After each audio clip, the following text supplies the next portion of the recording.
Okay, hi everyone and welcome. Um, this is the final CD lecture series of this semester. Thank you all for coming. Great to see you. Um, it's my pleasure to introduce to you guys José Menéndez and Tatiana Gómez Gaggero, who are joining us today from Counterform Studio in Rhode Island. I'm just going to read a quick bio and then I'll turn it over to them. So first, Jose Menendez was born in San Juan, Puerto Rico. He's a graphic designer and educator with a background in science communication and landscape architecture. Jose's research is intertwined with his practice and teaching. He's currently pursuing research in the following areas of study: Latin American graphic design, with an emphasis on Caribbean graphic culture, community design initiatives, and ecological narratives in the landscape. Jose is an assistant professor at the College of Arts, Media, and Design at Northeastern University in Boston, and has been a critic at the Rhode Island School of Design. He is also a partner in Counterform, a community design and print studio in Providence, Rhode Island. Tatiana Gómez Gaggero is a Colombian graphic designer, printmaker, and educator based in Providence, Rhode Island. She's worked in graphic design studios in both Bogota and Boston, and has collaborated with cultural institutions such as the RISD Museum and the ICA in Boston. She's a visiting assistant professor at the Massachusetts College of Art and Design and has taught at the Rhode Island School of Design, at Boston University, and at Moore College of Art and Design. Tatiana's work focuses on community-oriented strategies, and she practices as part of a team at Counterform, community design and print studio. She's also a collaborator on the research project Grafica Latina, a digital archive of Latin American graphic design. Tatiana holds an MFA in graphic design from the Rhode Island School of Design and a BA in design from the Universidad de los Andes in her native Bogota. So without further ado, Jose, Tatiana, you can take it from here. Again, thank you guys for coming. It's really great to have you here at Parsons. And yeah, I'll let you take it away. Awesome. Great. Thank you very much. Thank you for having us, and thank you all for joining us today, this Friday afternoon. Yeah, it's Friday. So we're going to start sharing our screen. Let us know. Let's see. Can you all see this? Give us some heads up, some thumbs up. Yeah, sounds good. Perfect. All right, well, good evening, everyone. Good afternoon, and thank you for joining us. We're particularly very excited to be here with you in Parsons, the Communications Department, for this talk. And we're really so thrilled to be part of this space. And kind of as you guys, as Brendan and Catherine were talking at the idea of some expansions, we're also expanding. So it's a very interesting two-way growth for us. So thank you very much, Kelly, Brendan, and Casper for having us. We want to welcome you to One-to-One Design for People. And we're very excited to share with you some of the work we have created in the last year, really. It's been a year, I believe it, right? A year and a half. A year. In here, our work in collaboration with different communities here in Providence and in the Northeast region, New England region, to be more clear, and where we currently live. And as we start our new studio, a newly formed studio, Counterform Community Design and Print Studio.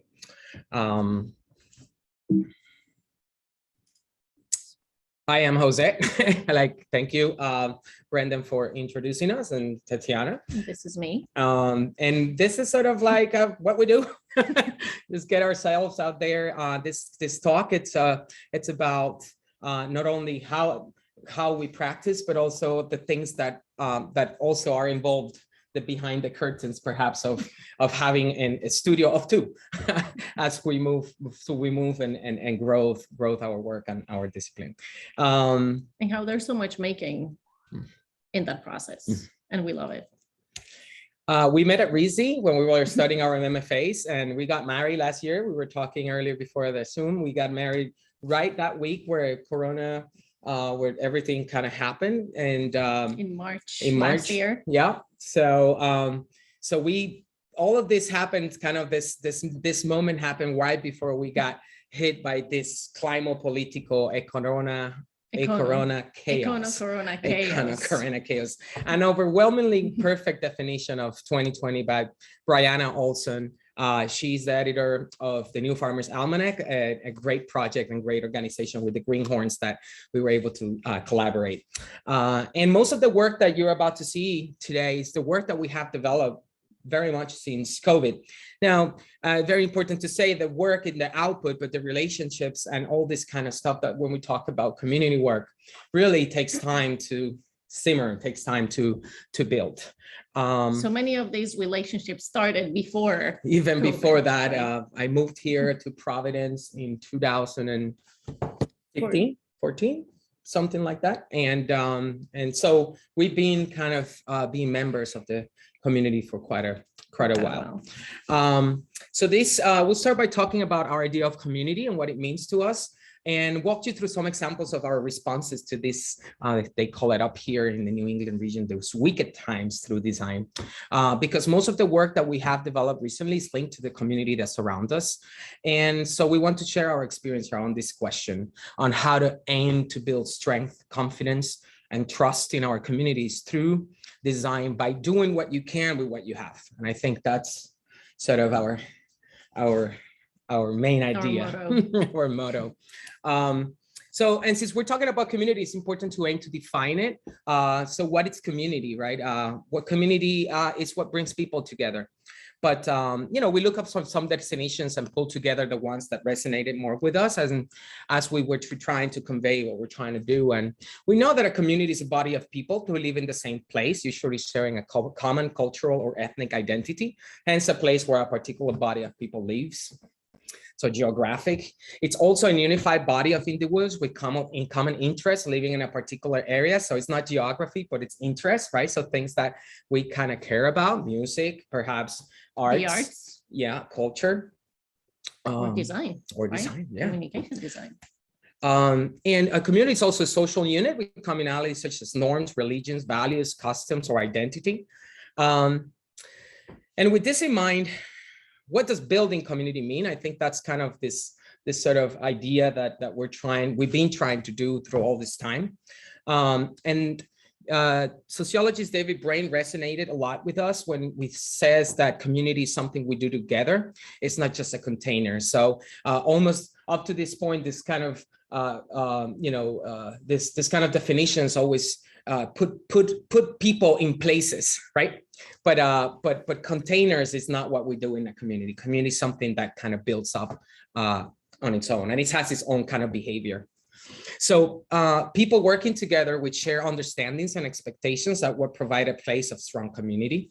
To us, building community is about building relationships with people, and these relationships take time to develop. And they also, kind of work, have their own kind of way, organic, right? They have their kind of organic kind of way of developing. So communities have different needs and issues that need attention. These issues demand involvement from a range of resources. Sometimes it's individual resources, government resources, private sector entities, and they need to be addressed at different scales. So we can't really tackle all these things at once.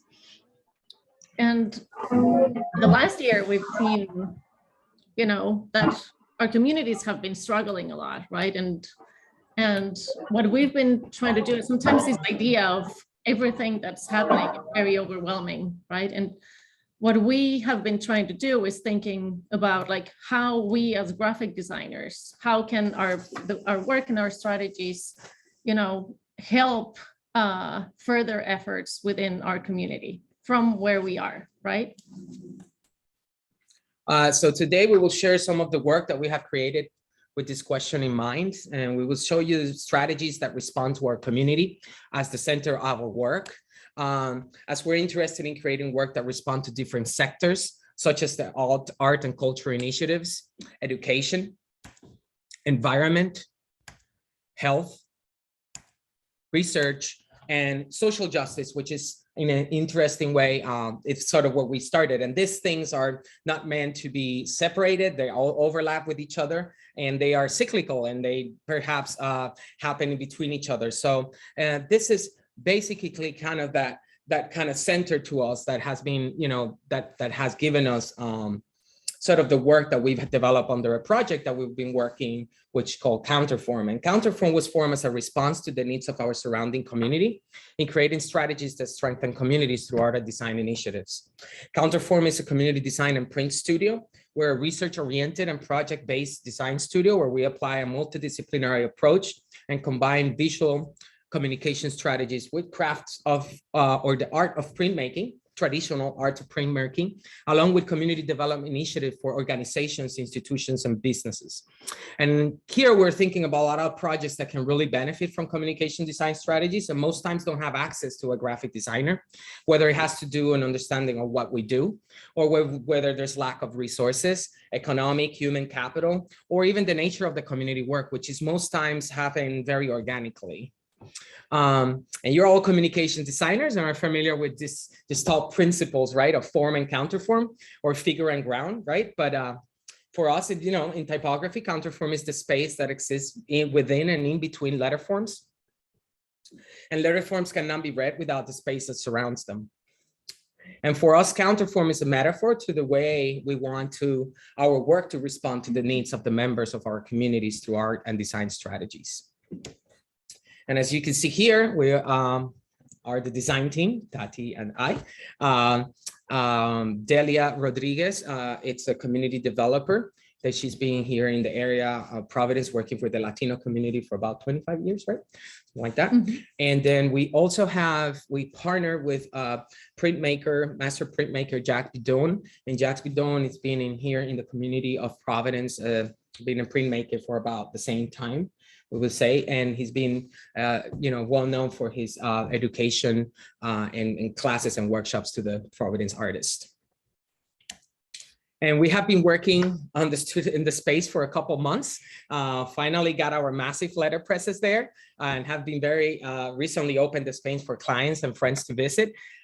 This letter presses, we had to go to Connecticut and pick up these 2 letter presses, 2 offsets and 2 letter presses, 1 Vandercook and another 12 by 18 letter press machine, which is amazing because it's not 11 by 17, it's 12 by 18. So you all know, bigger. You all know what an inch means here, right? So it's a very, very interesting thing. So, but it was even more interesting transporting those things. Each of them, it's about 1,500 pounds.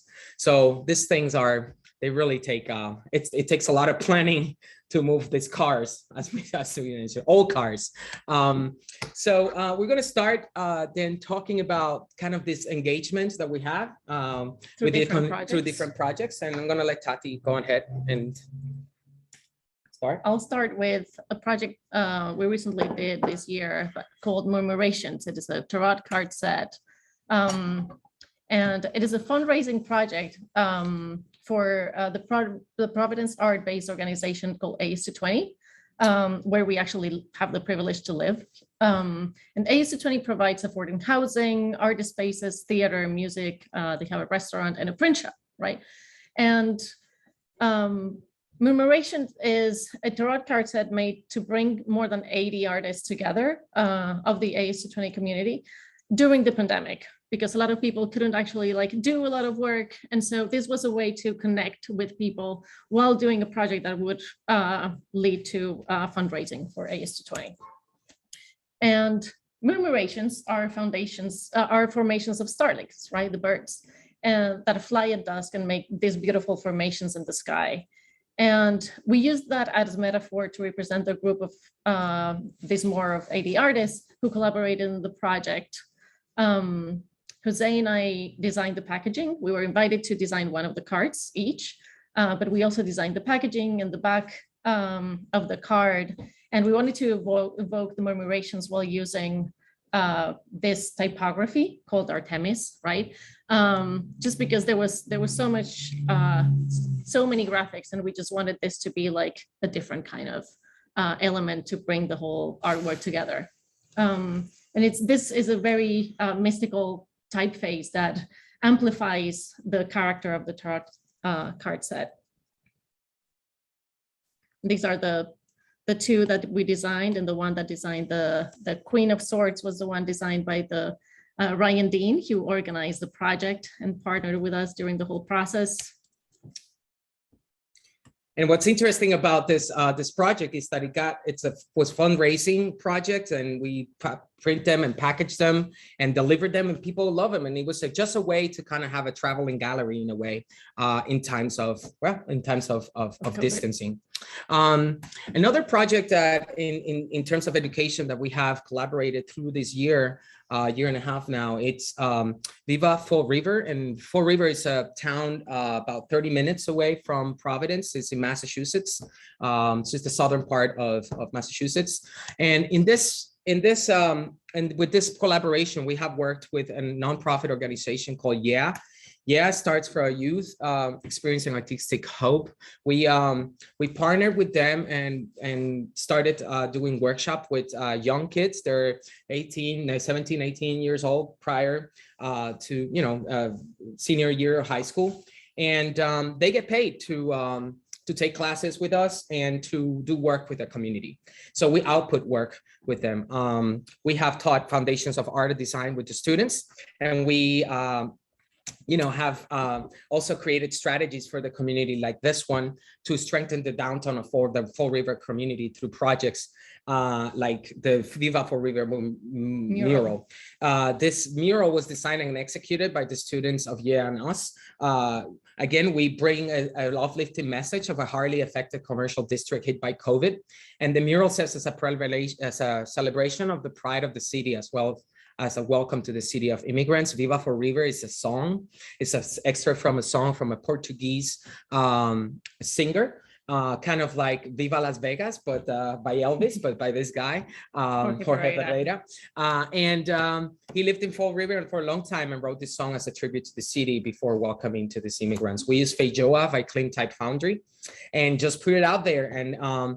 And I think one of the things that happened with that is at this point, once the murals happened, and this was in a public space, a small pocket park that wasn't really paying too much attention. This place is in the Main Street area of Fall River. But once this mural started, energy happened around the park to then clean it up, and even put plantings, and people were starting to, tag the mural. They even started sending tacos there this fall. So it was an interesting sort of growth, right? From what happens when we painted this mural for the students, as how it kind of developed into then what the district that is looking to regenerate and change the urban fabric of Fall River, to kind of start looking at even branding the different organizations goals and things. So we even had this branded system with them, and we sort of have seen them sort of going through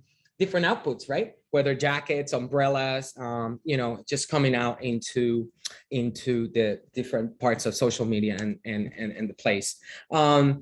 And also within this mural, we created and developed a series of sandwich boards for the business community at Fall River, and the students fabricated them and designed the content for each of the shops that wanted to be featured. And again, we started to see how the mark kind of started to appear through all of this, and the students, they build it, they design. They apply the vinyl. Which is so awesome. And, we have it there, and we were able to, deliver them. And you have them, going through the whole process, right? From thinking, fabrication, application, and delivery. And, and sort of seeing what these pieces look like outside. But I think that more important out of this is through this year, we have given workshops, and we have done these projects with them, and we have seen the growth of the students that now how to become, they even start becoming entrepreneurs, right? And they have gathered kind of an empowerment, kind of an strengthening their kind of talents, and now they're able to take on their own and do art markets in Fall River, which is pretty amazing to see. In terms of education, also we have another project called PVD Prep, and PVD Prep is a new charter middle school located in a primarily Latino and Latinx neighborhood here in Providence. We created a bilingual graphic system for the enrollment this year, so during the summer. And we took on banners especially that one we love, the next to the we buy ugly houses, but we build better schools. That's what James Goggin told us. But we took on the scale and this possibility to talk about a bilingual system, colorful system, and used Maxi Round as a way, it's a middle prep school. So we thought that, this typeface was very on point, right? For the fun and was talking also not just to the parents, but also to the youth. That was what we wanted to do. And I think one of the things that we started doing actually, then there was this idea of like, well, let's put some signage outside. There's some kind of things. And we're like, well, why don't we put posters in the fence? And there was this kind of worry, right? They were like, well, they're gonna get tagged, and we're like, well, let's put them there and see what happens, And what was so interesting is they've been there since early February. Yeah. And so they haven't actually, the community have embraced them and they're there. So it's just being a great, a great lesson or education for us as well.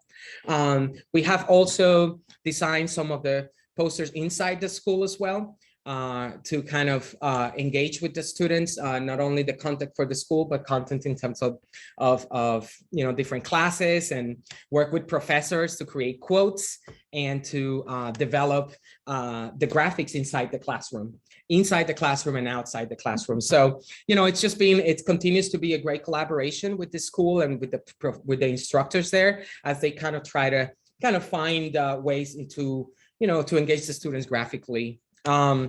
This is one of the best things that I think we love so much, and this is the bus stop, signage for them to get off and on the bus. So yeah, we did this little signage, but it was really fun to see the person. We delivered them on school day. Remember that, Tati? First day of school day, and this was one of the professors was being excited for pulling forward. So anyway, it was pretty fun, and within that there came other types of collaterals, but also as Jose was saying at the beginning, our work doesn't stop just by sending things to print, right? Like when you have a project like this, and then the schedules are like very tight, you can't have anybody help you with installation, then you have to go there and just do what you know. Right? And it's installing huge vinyl on the walls and installing pretty much everything. And it's a really fun part of our process. Environment, we have worked and continue to work with some projects that have to do with the environment. That's something that it's very important. It's definitely at the forefront of the work that we want to put out there in the world. And we recently finished a year ago, the 2021 new Farmers Almanac. And this, you want to talk about this, Tati? Sure. So regarding the environmental crisis, this is a project we had the light to work last year. We developed the graphics, the design for this new Farmers Almanac last year for the nonprofit, the Greenhorns. And the new Farmers Almanac is an antidote to the repeating story of helplessness in the face of climo-politico-econo-corona chaos. In these pages, dozens of contributing farmers, poets, grocers, gardeners, architects, and designers all join forces to reinforce the future of food systems and land use, right? And in these pages, people contributed for all over the place, for not just the States, but all over the world. It's a 400-page volume of an anthology of writing and art about farming and food systems. And we fully designed the publication. And we had to research imagery to illustrate the whole volume. And this was really hard because we had no money for paying for stock images, right? And we had to do a lot of research and connect also. But what was really beautiful about it is that we got to connect with a lot of artists and a lot of people that actually allowed us to use their images, and we just sent them a book their way, well, once we got it printed. Yeah. So about 3,000 copies of the book were printed and currently being distributed. And again, it's just another kind of opportunity for us to work with a community that in this case is more regional, right? Something that kind of the works goes and travels through the mail in this case. In terms of health, we have worked a lot. We will have the opportunity to apply for grants that have to do with the response to COVID-19 here and vaccine hesitancy in Providence. And we took on a project in which we wanted to create a series of posters, a series of communication pieces for a Latino community, specifically the Dominican neighborhood here in Providence. We went to the communities, we did surveys, we came up with a series of insights and insights, ideas, and we came back and curated a series of posters that had to do with the Dominican culture and had to do with the Latino culture in here, in a way to respond to the way, or maybe the lack in which perhaps the CDC and the Department of Health, sometimes these kind of messages are hard to explain and describe. Specifically, a Google Translate is not enough for our community. So, or for any kind of community, really. So we wanted to really tailor this to a specific community and talk to them in their language. And also come from a point of view that I was not judging people for not getting vaccinated, but trying to engage in a conversation. Mm-hmm. This first one, it's yo por ti, tú por mí. This means I do it for you, you do it for me. We're trying to kind of like talk to the youngsters, or talk to, kind of do this idea that we have a responsibility within each other.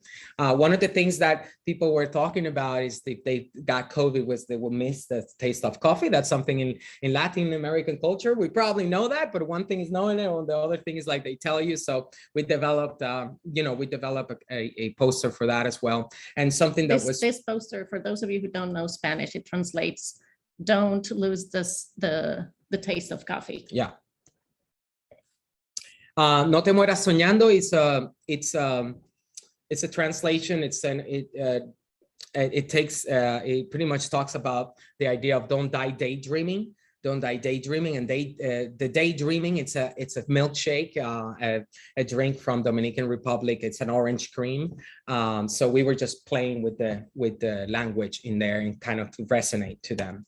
But the really great part of this project was that not only we went, and did the poster, but we went back to the people that we interviewed and gave them the posters. And, it was a very interesting moment of just going back with the graphic and, kind of seek their approval. And it was just great to start to see how how these posters kind of started disseminating through the community. Sometimes at parts like next to notice signs, or, just like really interesting Western Union stickers, so this kind of idea of how this graphics kind of become vernacular. And I think that's something that we definitely wanted to continue. So we created further posters, in this case, in the left for the kids. So this was about a lullaby for kids. So that's Kirby the Frog that we love. And the one in the middle is targeting the sports audience, about kicking COVID out. And the third one kind of talks about the idea of at the time of the summer to go and visit and get vaccinated so you can see your loved ones, targeting young professionals perhaps that want to see their families. And these are the posters. And we try to be very universal here and put Pelé. Neutral. Yeah, neutral. Within the Latino community. Because some people, some Colon, Argentina, so, some people have different, there were some different specific actors that we should have put there, but we thought Pelé was going to be our global character. And when we come into research, this has been a very dearly project that have taken, it's gone through some time now. And this is called Graphica Latina.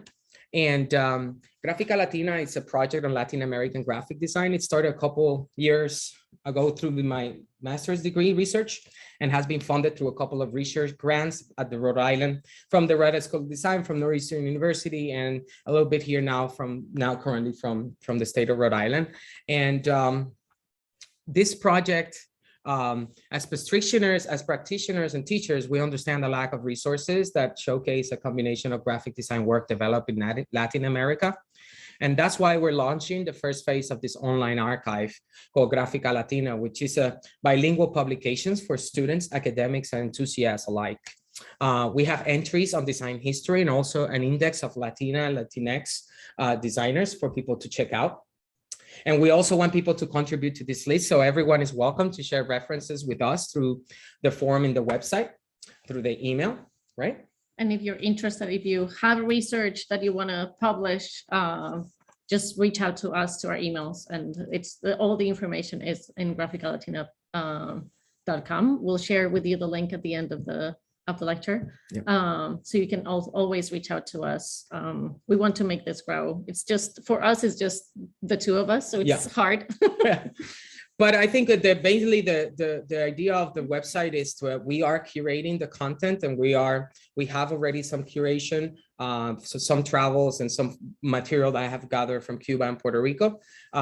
We are expanding to other countries such as Colombia and Chile, and we're hoping to curate and publish this kind of material. But that's one part of the website. The second part of the website is getting input from other designers, from the artistic and design community, and perhaps publish them as well. So there's two. So we're really excited about this project, and it's definitely in flux, as we call it.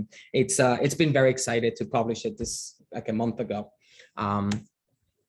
And lastly, it's important to be sort of active and sort of being responsive in the work we do. And we sort of end with this project, but really this was actually the beginning of right after that first slide that you saw when we got married, right? At those times, there was a lot of unrest in the streets at that time.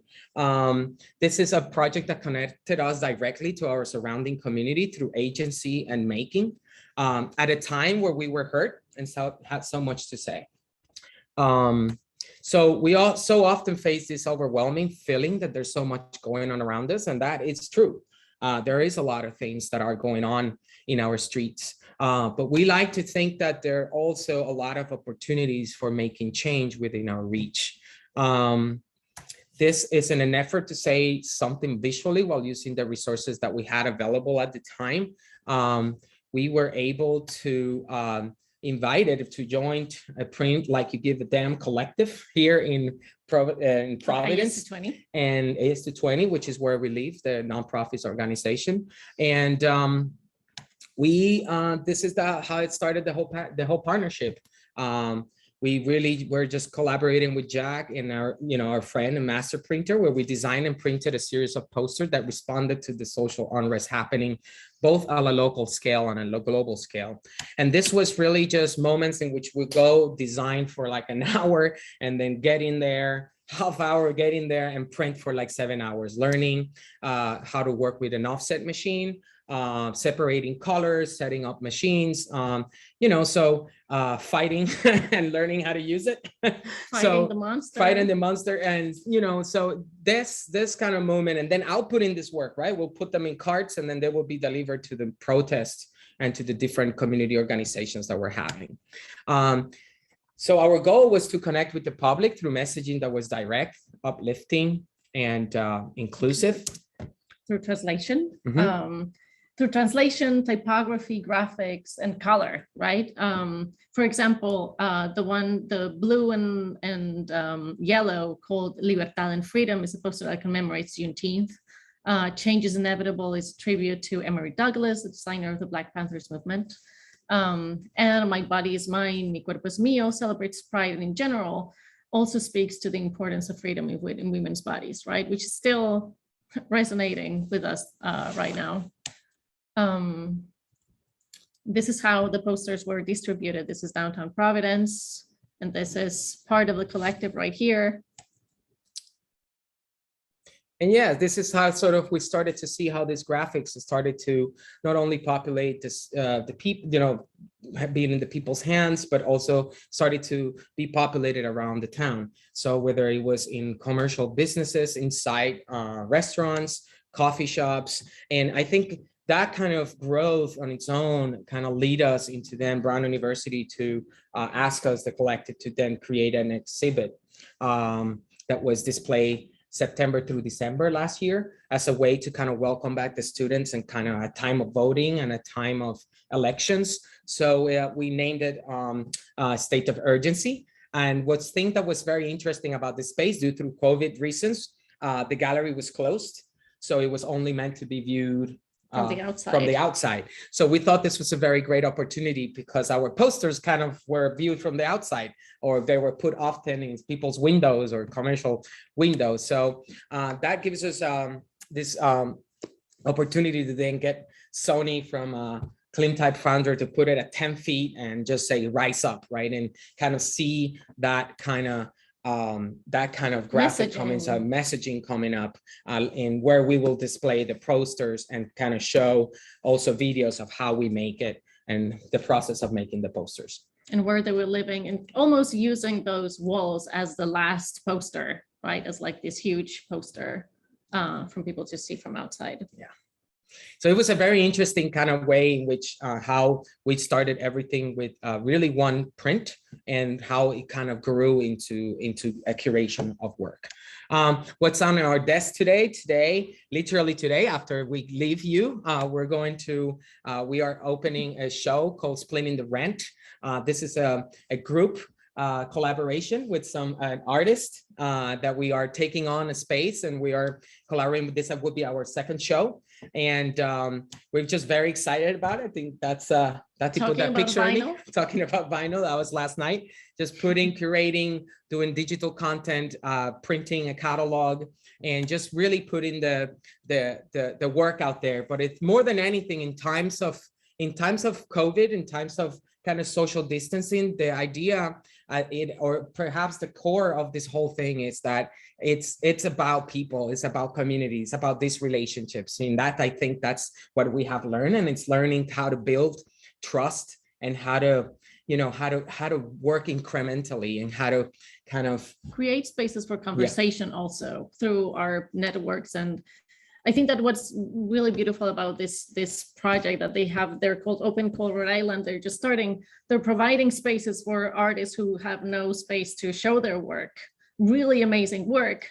They're providing this space, and we're like coming together to put all this thing together. And it's such an overwhelming, I don't know, experience of amazing work. And yeah, that's it. So thank you very much. We'd just like to know if you have any questions and you would like to have a conversation. You can stop the sharing. Yeah.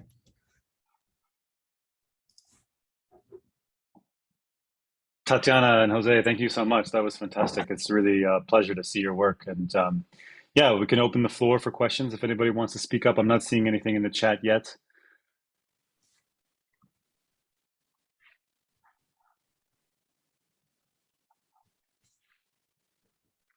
I suppose I can ask a question to start. I mean, I think there's some obvious threads that kind of run through your work, but I think, especially for you, Jose, I'm curious, there was, I guess, a turn a little bit in your career. And like, was there a moment where you understood that design was sort of the way to solve these problems as opposed to other kinds of avenues?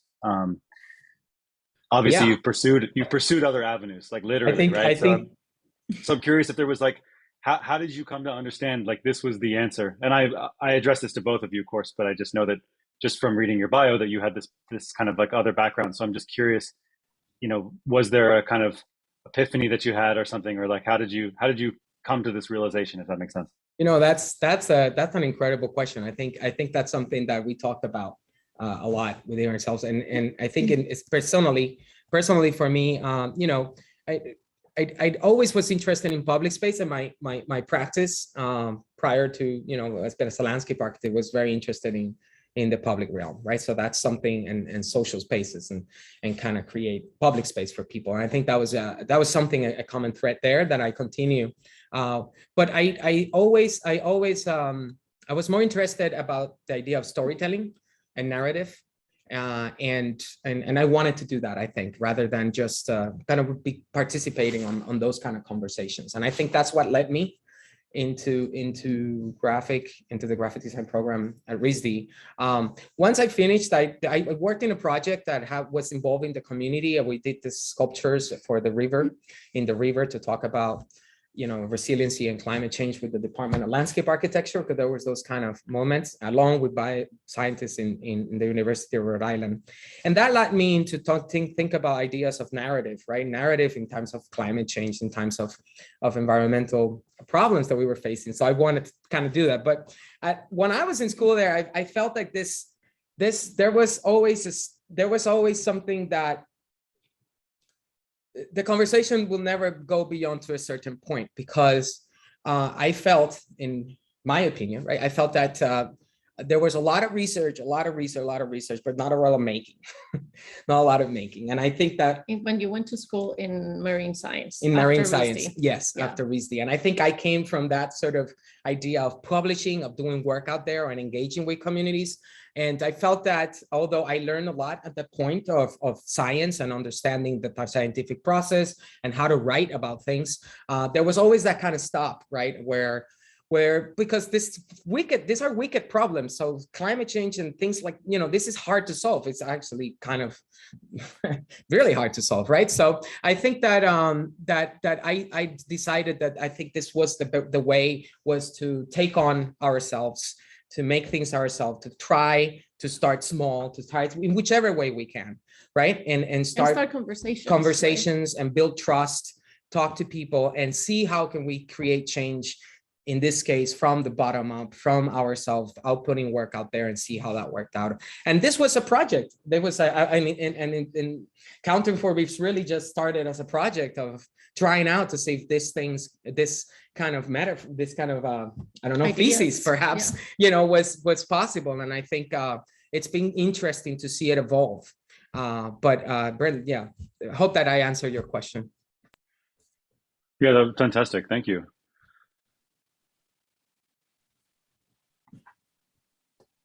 Yeah, no, I think that, you know, there's definitely space, obviously, for research, and there's space for you know, for all this kind of things. But I think that you know, there was a need for us to take our business outside.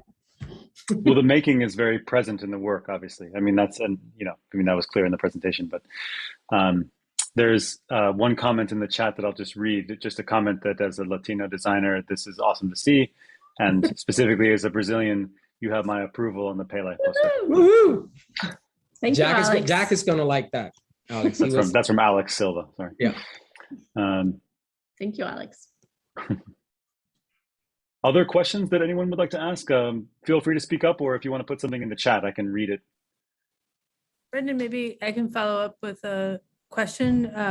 Yeah. Like, so a lot of students are obviously like very concerned about both what's going on culturally, also in the environment, and so on, but like it's hard to know where to begin. Like, do you have ideas for them, or when you were your student, maybe, I can't remember if you said you taught or not, but like where to start? Like maybe there are things that are outside of jobs or school that they could be involved in, or are there jobs out there that are all about the kind of work that you do? Like where should they start? Well, I think that's a great question. And I think that's something that we talked about. We kind of think about a lot. And I think that you sort of have to find your community. And that's sort of, I think that's, you know, whatever you're interested on, if it's in the environment, try to find organizations that are there. For me and for Tatiana, right? Yeah. For you, volunteer was a very important thing, at least with organizations, to start to learn about them, see their work, see what's happening. Start small. I think it's also, if you see all these presentations, you feel like, oh my God, I do have to take on this practice and just make this my job. And, you know, it's been a long process, right? And we also teach on the side. We do a lot of things, right? So we know everybody has to go out and everybody has to have a job, right? We all have to pay our bills, but we always have like a Saturday afternoon, you know, to go, or a Saturday morning to go and engage with our community, or Sunday morning, right? It doesn't have to be anything big. I think that what's most important about communities, that community is just like, you know, around the corner. It can be as small as a postcard, as, you know, these posters, they started like this. It was like, you know, we used like the leftover papers that were around us to make this, and it just became this huge thing. So don't underestimate, you know, the potential of something small that can have a lot of impact. Yeah.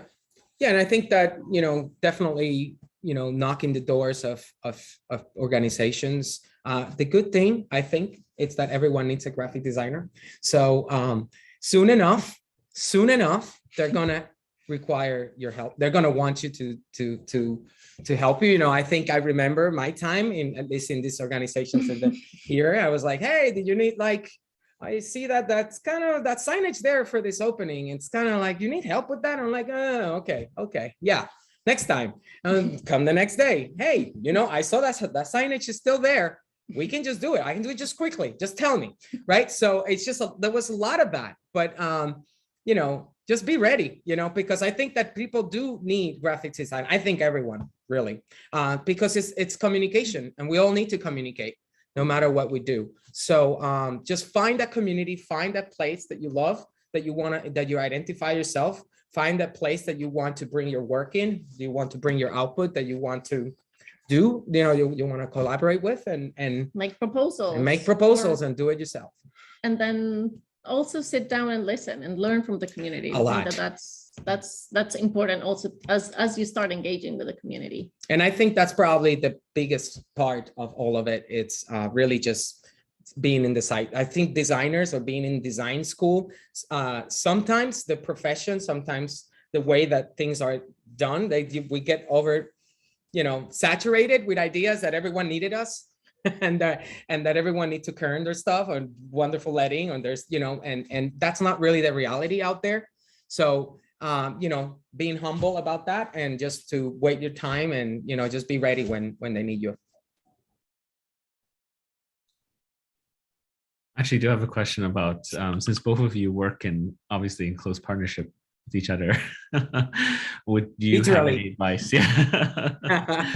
Would you have any advice for our students who want to form partnerships, or sort of work in that sort of deeply collaborative manner? Like what things should they know, and, you know, what advice would you give them?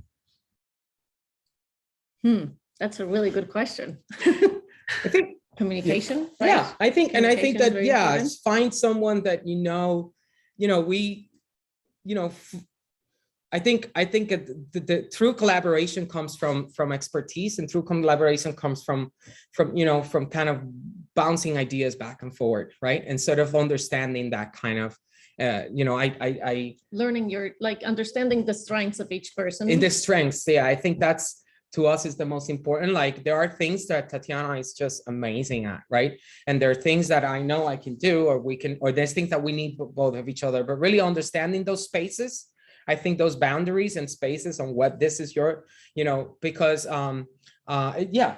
Or understanding the moments where it's like both of us working together and kind of like bouncing ideas. But there's also moments where it's kind of like asynchronously, right? Each of us just doing our own thing is important. But I think that in the last couple of years, I've learned how important, even if I'm a communication designer, like how bad we are at communicating, you know, with people with whom we work and we live, and, you know, like we need to be, you know, very clear about like setting expectations and schedules and timelines. Timelines are really good. If you're good at setting a timeline, you know, with your partner with who you're working, and with your client, you know, that makes everything so much easier.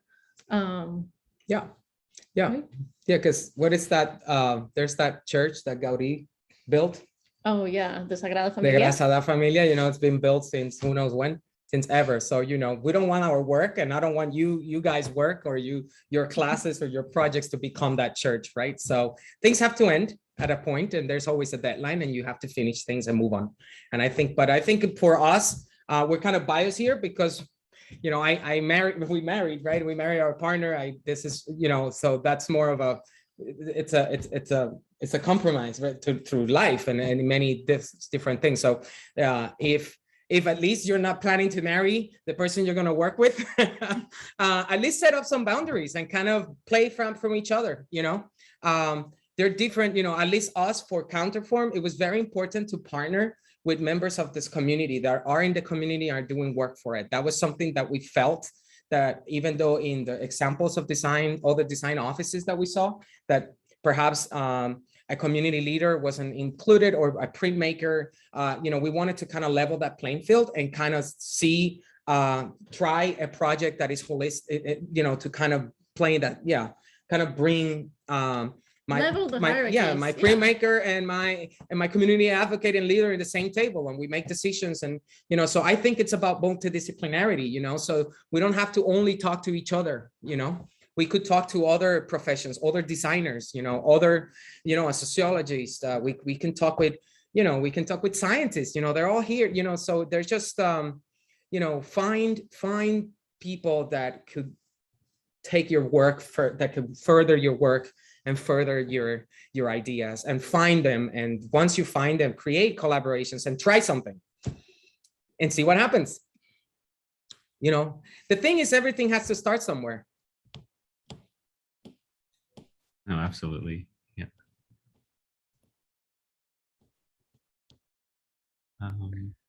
There was a request in the email if you guys are comfortable sharing your contact. Sorry, a request in the chat if you're comfortable sharing your email address.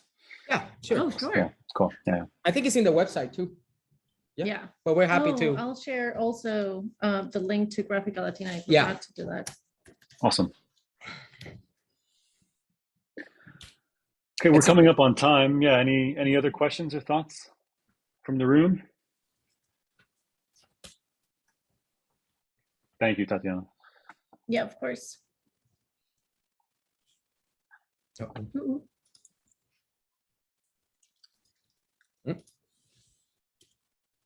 We're back in. We got frozen for a minute.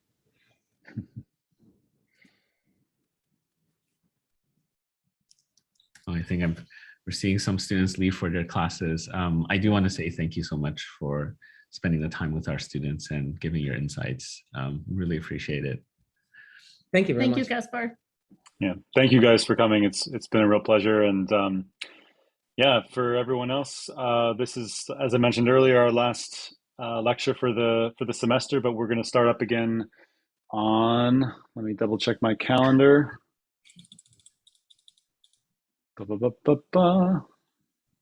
I believe our first lecture of the spring semester is going to be on February 4th. So I hope you can join us then. Awesome. Have a great one. Thank you, everyone, and happy See you holidays. guys soon. Holidays to Yeah. everybody. Okay. Bye-bye. Thank you. Bye.